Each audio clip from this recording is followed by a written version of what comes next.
So hello everyone, welcome back to review time. और कल MX player के platform पर एक और नई वेब सीरीज़ रिलीज़ हुई जिसका नाम था on the night when I want to end it all. ये एक जापानीज़ ड्रामा था जिसको हिंदी में डब करके MX प्लेयर पर रिलीज़ किया गया। मैंने सोचा क्यों सिर्फ हॉलीवुड और बॉलीवुड मूवीज़ और वेब सीरीज़ को ही रिव्यू किया जाए, क्यों ना कुछ जापानीज़ चाइनीज़ ड्रामाज को भी रिव्यू किया जाए। मैं क्या करूं फिर, जॉब छोड़ दूं? जिनको MX प्लेयर हिंदी पे डब करके रिलीज़ करता है। अगर आप लोगों का सपोर्ट अच्छा मिलता है तो इस चैनल पर अब आगे ऐसे रिव्यूज़ भी आएंगे। मैं क्या करूं फिर, जॉब छोड़ दूं?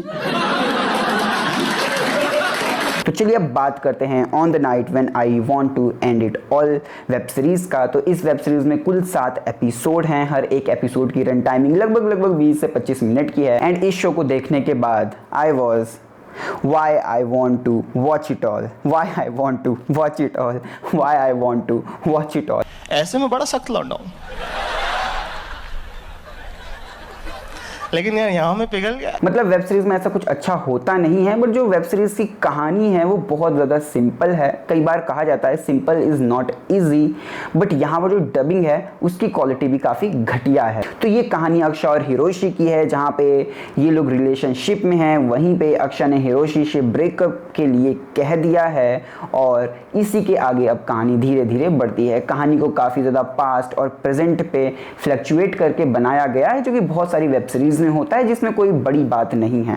बट इसके साथ में ये कहानी डिस्कवर करती है इन दोनों के रिलेशनशिप को, कि ये दोनों एक लॉन्ग टर्म तक कैसे रिलेशन पे रहे, इनकी रिलेशनशिप कंडीशंस, इनके टर्म्स, और कैसे इन्होंने रोमांस, बस यही सब आपको इस वेब सीरीज में दिखाया जाता है। अगर हम लोग बात करें कैरेक्टर डेवलपमेंट की, तो कैरेक्टर डेवलपमेंट उतना अच्छा नहीं है इस वेब सीरीज का।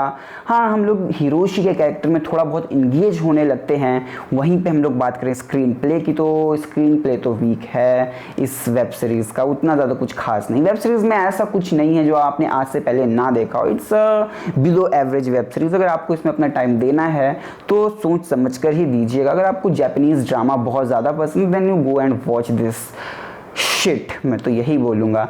और फाइनली बात करूँ मेरे फाइनल ओपिनियन की फॉर दिस वेब सीरीज, तो मेरी फाइनल ओपिनियन तो यही है कि it's not a good web series, time watch है। It's just a time waste for you all. And finally बात करें मेरे रेटिंग की, तो मेरी रेटिंग है इस वेब सीरीज के लिए 2.5 आउट ऑफ 5 की। It's below average web series जिसको आप लोग एक बार देख सकते हैं अगर आपका मन है। धन्यवाद।